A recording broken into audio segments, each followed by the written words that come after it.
Assalamualaikum warahmatullahi wabarakatuh, sahabat sejuta kisah. Semoga Anda masih terus setia bersama kami, channel yang setiap hari selalu menyuguhkan cerita-cerita misteri menarik. Dan kali ini kami masih akan melanjutkan sebuah kisah nyata misteri yang berjudul Sumpah Sebelum Kematian Part 3. Pagi ini desa Danumulyo digegerkan dengan penemuan jasad Mbah Sondo dan kedua anak buahnya yang meninggal dengan keadaan yang mengenaskan di pemakaman desa. Berbagai kabar menyebar tentang Mbah Sondo yang datang ke desa dengan maksud membantu permasalahan keluarga Raden Sasmito. Wajah Pak Rusdi dan Pak Sarjo pucat seketika, sama seperti anak-anak Raden Sasmito yang lain. Mereka juga sudah melihat wujud langsung dari pocong Lek Samin yang mendatangi rumah mereka masing-masing. Jangankan suruhan gaib Mbah Sondo yang ditugaskan untuk melindungi mereka, Mbah Sondo sendiri tak mampu mengalahkan dendam dari pocong Lek Samin. "Lari mas, aku mau lari dari desa ini," ucap Pak Sarjo cemas. "Buat apa? Erna yang jauh di Surabaya saja juga bernasib sama. Tapi kita harus gimana? Mbah Sondo saja nggak bisa apa-apa." Angin dingin berembus meniup tengkuk mereka berdua. Saat itu matahari sudah cukup tinggi, tapi mereka berdua benar-benar merasa kedinginan, seolah ada yang memantau mereka. Kabar mengenai kematian Mbah Sondo menyebar ke saudara-saudara Pak Rusdi yang lain. Mereka semakin khawatir dan mempertanyakan pada kakak tertuanya itu tentang nasib mereka. "Kita sudah lihat sendiri mas, pocong itu benar Samin," ucap Bu Kusuma yang mendatangi rumah Pak Rusdi. "Semalam ada sosok suruhan Mbah Sondo yang melindungi. Sekarang gimana?" tambahnya lagi. Kali ini Pak Rusdi tidak lagi keras kepala. Ia sudah melihat adiknya mati dan sudah melihat sendiri sosok pocong yang mengincar keluarga Sasmito. Ia pun meminta adik-adiknya untuk sekali lagi berkumpul di kediaman Raden Sasmito untuk mencari solusi tentang masalah ini. Katanya keluarga Raden Sasmito lagi diteror pocong Lek Samin. Lah, bukannya dia adiknya sendiri? Masa neror keluarganya sendiri? Lah, kamu belum tahu? Pas kematian Lek Samin, ada tulisan kalau dia akan menuntut balas atau kematian Lek Indri. Desas-desus tentang teror pocong yang mengincar keluarga Sasmito semakin tersebar.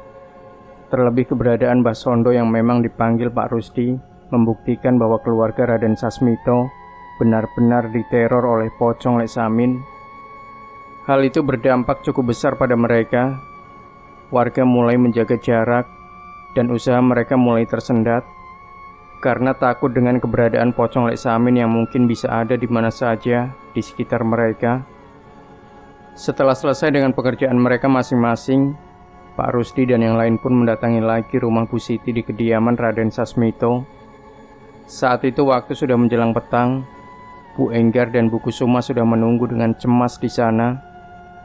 Namun mereka belum masuk karena sudah beberapa kali mereka mengetuk pintu, tapi Bu Siti tidak kunjung keluar. Mereka mengira Bu Siti dan keluarganya sedang keluar. Awalnya Pak Rusdi dan Pak Sarjo ikut menunggu. Namun setelah beberapa saat mereka curiga dengan suara yang muncul dari dalam rumah. Terlebih lampu di dalam menyala, walau dari jendela tidak terlihat adanya aktivitas seorang pun di dalam rumah. Siti, ini kami," panggil Pak Rusdi sembari mengetuk pintu rumah Bu Siti. Sayangnya tetap saja tidak ada jawaban dari Bu Siti di dalam rumah. Semakin lama mereka menunggu, mereka pun semakin bingung, terlebih hari sudah semakin malam. Tap, tap, tap, tap. Terdengar suara beberapa warga yang berlari dengan wajah pucat melewati rumah Bu Siti. Pak Rusdi dan yang lain pun berdiri dan mendekati mereka. "Mas, kenapa lari-lari? Sampai ngos-ngosan gitu?" tanya Bu Enggar. "Pak, Bu, mending cepat pergi dari sini. Di sana..." Orang itu berusaha mengatur nafasnya untuk terus berbicara. "Di sana pocong." "Jangan ngada-ngada kamu," ucap Pak Rusdi. "Terserah Pak, mendingan malam gini jangan keluar rumah, kapok saya. Mending Pak Rusdi dan yang lain pulang juga," Balasnya yang segera melanjutkan perjalanannya untuk mengamankan diri. Walau terkesan tak percaya, tapi Pak Rusdi dan yang lain sebenarnya pucat mendengar ucapan warga desa itu. "Gimana mas? Masih mau nungguin Siti?" tanya Bu Kusuma. "Kalau kita kembali juga nggak aman kan?" balas Pak Rusdi. "Tapi paling nggak aku bisa tahu kalau suami dan anak-anak saya aman," tambah Bu Enggar. Mereka pun mulai ragu dan memutuskan untuk pulang. Namun sebelum pulang mereka mencoba mengetuk lagi pintu rumah Siti. Mungkin saja Siti hanya ketiduran dan tidak menyadari kedatangan mereka. Lampu di dalam rumah Siti menyala, gorden pun tidak tertutup. Pintu terkunci dari dalam. Kondisi itu biasanya menandakan bahwa ada orang di dalam rumah. "Siti, kamu di rumah ndak?" teriak Bu Kusuma. Ia melongo beberapa kali, memastikan bahwa memang tidak ada orang di rumah. Bu Kusuma pun berbalik dan menggeleng, menjelaskan bahwa sama sekali tidak ada tanda-tanda jawaban. Tapi sebelum mereka memutuskan untuk pergi, tiba-tiba terlihat seseorang dari dalam rumah. Ia berjalan melintasi ruang tengah. "Siti, Siti!" teriak Bu Kusuma. "Tok tok tok." Sembari mengetuk, mereka berusaha memancing perhatian Siti. Namun saat orang itu semakin mendekat, mulai terlihat bahwa sosok itu bukan Siti. Itu..." Wajah Bu Kusuma seketika pucat. "Kenapa Kusuma?" tanya Pak Sarjo. Bu Kusuma tak mampu berbicara, ia hanya menunjuk sosok seseorang yang ada di dalam rumah. Mereka pun memperhatikan ke arah mana Bu Kusuma menunjuk. Memang ada seseorang di sana yang sedang berjalan. Namun untuk mereka, itu adalah hal yang tidak wajar. Yang ada di dalam rumah itu adalah Lek Samin. Enggak mungkin. Samin sudah enggak ada," tolak Bu Enggar. Bu Enggar tidak mempercayai apa yang ia lihat. Sosok itu benar-benar Lek Samin, adiknya yang paling ragil. Seolah menyadari bahwa keberadaannya diketahui oleh Pak Rusdi dan yang lainnya. Sosok yang menyerupai Lek Samin itu menoleh ke arah mereka, yang hanya bisa menatap dari kaca jendela dan pintu rumah. Sosok itu tersenyum dengan wajah pucatnya. Senyumnya terlihat mengerikan, seolah menyimpan maksud yang tidak biasa. Ia melangkah menuju satu tempat yang mereka sadari bahwa itu adalah tempat yang telah disembunyikan orang tuanya dari mereka selama puluhan tahun. Sebuah ruangan di belakang lemari. Wujud menyerupai Lek Samin itu berjalan, namun di tengah jalan, samar-samar ia berubah menjadi sosok dengan kain kafan penuh darah dan melayang masuk ke dalam ruangan itu. Pak Rusdi dan yang lain menelan ludah melihat pemandangan itu. "Siti, jangan-jangan Siti..." Pak Sarjo mulai khawatir. Mengingat apa yang terjadi pada Erna, tidak menutup kemungkinan kejadian serupa juga terjadi juga pada Siti. "Buka Siti, buka!" teriak Bu Kusuma yang terus mencoba menggedor-gedor pintu, tapi tetap saja tidak ada jawaban. Pak Sarjo mencari akal dengan memecah kaca pintu dan menggeser engsel kunci dengan memasukkan tangannya ke dalam lubang bekas kaca itu. Buak! Pintu terbuka. Mereka yang awalnya ingin bergegas mencari keberadaan Siti terhenti sejenak. Keberadaan pocong itu juga membuat mereka khawatir akan keselamatan mereka sendiri. "Nunggu apa lagi? Ayo, aku gak mau ninggalin Siti sendirian," teriak Bu Enggar. Rasa khawatirnya mengalahkan rasa takutnya. Ia pun bergegas diikuti dengan Pak Rusdi dan yang lain. Pintu itu terbuka. Pintu menuju sebuah ruangan yang selama ini selalu tertutup. Pak Rusdi tahu di sanalah awal mula semua tragedi ini dimulai. Cahaya oranye yang menyala. Mereka ingat itu adalah cahaya dari satu-satunya lampu minyak yang ada di ruangan itu. "Mas, Mbak," terdengar suara seorang perempuan dari dalam ruangan itu. "Siti, itu suara Siti," teriak Pak Sarjo. Kita mau masuk ke situ lagi? Tanya Bu Kusuma. Siti ada di sana. Bisa aja dia bernasib kayak Erna kalau kita tinggalin di sana, teriak Bu Enggar. Pak Rusdi menelan ludah. Beberapa bulan sebelumnya dialah yang menemukan ruangan itu berdasarkan petunjuk surat wasiat dari ayahnya, Raden Sasmito. Ia sama sekali tidak menyangka akan memasuki ruangan itu lagi secepat ini. Ada lorong pendek yang memisahkan ruangan tengah dengan ruangan tersembunyi itu. Mereka berjalan mengikuti arah cahaya yang menyala dan mendapati ruangan yang sangat kotor dan berdebu dan penuh dengan barang-barang kuno dan aneh. Ada topeng hitam dengan hiasan berbulu, tulang kerbau, hingga patung-patung kayu yang bila semakin diperhatikan semakin mengerikan, dan yang mereka cari ada di sana. Siti menatap mereka sembari tersenyum, sementara anak dan suaminya terbaring tak jauh dari dirinya. "Sini Mbak, sini," panggil Bu Siti. Ia melambaikan tangannya memanggil kakak-kakaknya itu. "Siti, mereka kenapa? Ayo keluar. Biar mereka digotong sama Mas Sarjo dan Mas Rusdi," balas Bu Kusuma. "Sini Mbak." Siti tetap memanggil-manggil kakaknya itu. Bu Enggar yang tidak sabar ingin segera mendekat dan membawa Siti keluar. Tapi tiba-tiba Pak Sarjo menarik Bu Enggar melarangnya untuk mendekat. Jangan dekati dia," teriak Pak Sarjo. Bu Enggar kaget. Ia ingin mempertanyakan kenapa. Namun tanpa perlu dijelaskan, Bu Enggar pun segera menyadari keanehan dari adiknya itu. Mata Bu Siti menghitam, kulit wajahnya lebih pucat dari biasanya. "Kak, kamu bukan Siti," tolak Pak Rusdi. Saat itu Siti tertawa nyaring. "Aku ini adikmu, Mas." Jelas seketika mereka berempat bergidik ngeri melihat keadaan Siti. "Siti, sadar Siti," teriak Pak Rusdi, namun ia tidak berani mendekat. Bersamaan dengan itu, tiba-tiba benda-benda di ruangan itu mulai berjatuhan.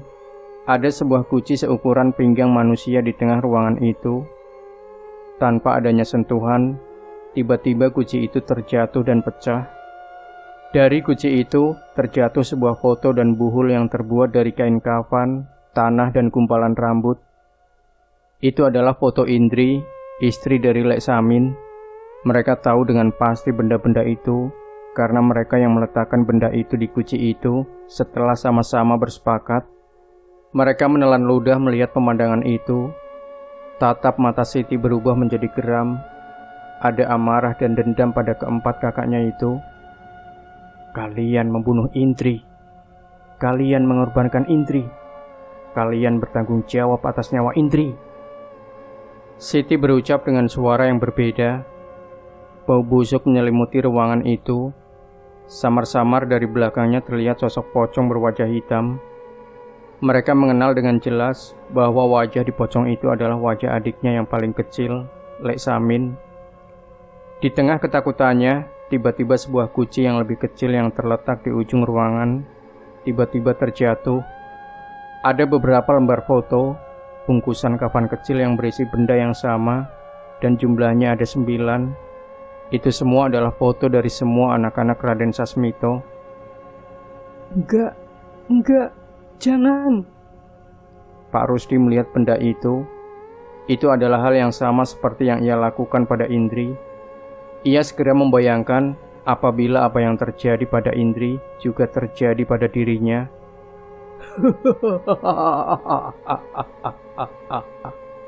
Siti tertawa nyaring lagi, diikuti senyuman mengerikan dari pocong Lek Samin di belakangnya. Tapi tawa itu terhenti seketika saat Siti memutar kepalanya ke belakang dan mematahkan lehernya. Bruk! Tubuh Siti terjatuh di antara tubuh suami dan anaknya. Siti! Teriak Bu Enggar. Pergi dari sini! Teriak Pak Rusdi. Enggar masih menangisi kepergian Siti. Pak Sarjo memaksanya pergi meninggalkan ruangan mengerikan itu yang masih dihuni sosok pocong yang masih belum puas dengan pembalasan dendamnya. Sekuat tenaga mereka lari terbirit-birit meninggalkan rumah yang mereka tinggali saat masih kecil dulu. Saat melewat pintu rumah, seketika lampu di dalam rumah dan sekitar mereka berkedip dengan aneh. Siti. Enggar masih sedih, namun mereka harus terus berlari meninggalkan tempat itu. Tepat saat telah meninggalkan halaman yang dibatasi dengan pagar tanaman, mereka kembali menoleh dan melihat sosok pocong itu kini berada di dalam rumah, menatap mereka dari balik kaca jendela dengan lampu yang terus berkedip. Jantung mereka berdegup kencang melihat pemandangan itu. Mereka pun melanjutkan perjalanan untuk kembali. Namun Pak Sarjo masih ingin mampir ke rumah Pak Kepala Desa untuk melaporkan apa yang mereka lihat di rumah itu. Maaf Pak, kami warga desa sudah tahu dengan apa yang terjadi, ucap Kepala Desa membalas cerita Pak Sarjo. Maksudnya apa Pak? Kami tidak ingin ikut campur dengan permasalahan keluarga Raden Sasmito. Teror pocong Lek Samin saat ini pun sudah sangat merepotkan kami. Wajah Pak Sarjo berubah kesal mendengar pernyataan itu. Tapi itu adik saya Pak. Adik saya mati di sana, teriaknya kesal. Pak Kades menghela nafas. Ia sudah benar-benar bingung dengan tragedi teror pocong Lek Samin di kampungnya itu. Kami akan bantu memeriksa besok saat matahari sudah terbit. Saya tidak mau mengambil resiko selama pocong Lek Samin bergentayangan, balas Pak Kepala Desa. Pak Sarjo tidak mampu berbuat apa-apa lagi. Memang warga desa sudah sangat ketakutan dengan kemunculan pocong Lek Samin. Untuk melapor ke polisian, ia membutuhkan perjalanan yang cukup jauh. Dan dalam keadaan ini pasti akan sangat berbahaya. Ya sudah Pak, saya minta tolong bantuannya saja besok Pak. Tolong bantu kami memakamkan jasad adik saya Siti dengan layak, ucapnya. Pasti Pak, kalau untuk membantu memakamkan, kami warga desa pasti akan membantu. Tapi bila harus ikut berurusan dengan pocong itu, kami angkat tangan, jawabnya. Pak Sarjo pun pergi dengan wajah sedih. Ia mengingat bagaimana Siti mati di depan matanya.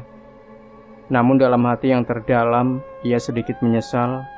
Mengapa ia tidak bersedih dan menyesal seperti ini saat kematian Samin? Saat itu juga ia merasa dirinya benar-benar jahat. Air matanya menetes mengingat apa yang telah ia perbuat.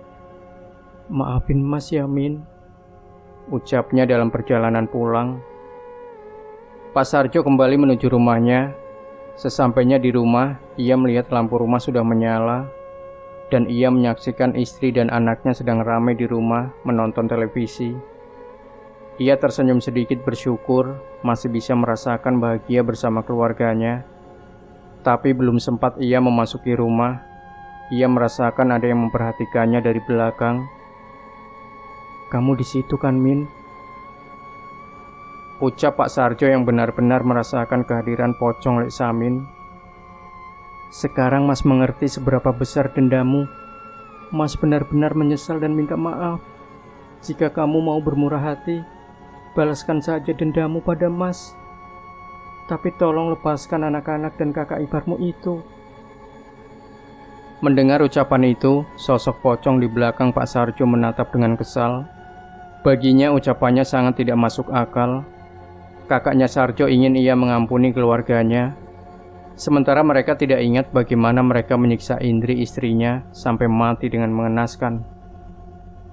Nah, sahabat sejuta kisah, masih ada satu part lagi yang tidak boleh Anda lewatkan. Bagian terakhir dari sebuah kisah misteri yang berjudul Sumpah Sebelum Kematian. Dan jangan lupa berikan komentar Anda, like, share video ini, subscribe channel Sejuta Kisah. Nantikan kembali cerita-cerita misteri terbaru dari kami. Wassalamualaikum warahmatullahi wabarakatuh.